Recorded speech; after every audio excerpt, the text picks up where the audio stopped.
एहतसाब अदालत में नैब रेफरेंसेस की जांच पड़ताल जारी। साबिक वज़ीर-ए-आज़म को नोटिस जारी कर दिए गए। शाहिद खाकान अब्बासी LNG रेफरेंस में 14 नवंबर को तलब कर लिए गए। राजा परवेज अशरफ को रेंटल पावर रेफरेंस में तलब कर लिया गया। शाहिद खाकान और राजा परवेज अशरफ को ज़ाती हैसियत में तलब किया गया है। तफसीलात जानेंगे एहतशाम अली अब्बासी से। एहतशाम, आगाह कीजिए।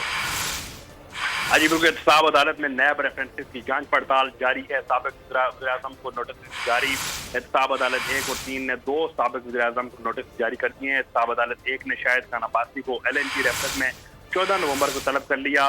राजा परवेज अशरफ को रेंटल पावर केस में तलब किया गया है। राजा परवेज अशरफ को 2015-2017 में दायर रेफरेंसेस में 14 नवंबर को तलब किया गया।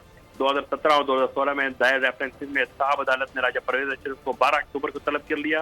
एहतसाब अदालत ने 3 ने राजा परवेज अशरफ को चारों केसेस में नोटिस किए। एहतसाब अदालत ने शाहिद खान अब्बासी, राजा परवेज अशरफ को ज़ाती हैसियत में तलब किया। वाज़ेह करते चलो, सुप्रीम कोर्ट में उस फैसले को कलअदम करार देने के बाद नैब रेफरेंसेस का जो बड़ा जो है पलंदा जो गाड़ियों में भर के लाया गया था, अब जो है तमाम वो जो मुल्ज़मान हैं उनको जो है नोटिस किए जा रहे हैं। और आज की ये बड़ी खबर है, शाहिद खान अब्बासी और राजा परवेज अशरफ को रेंटल पावर केस में जो है तलब कर लिया गया। जी एहतशाम, बहुत शुक्रिया तफसीलात के लिए। सब्सक्राइब करें और बेल दबाएं ताकि कोई खबर रह न जाए।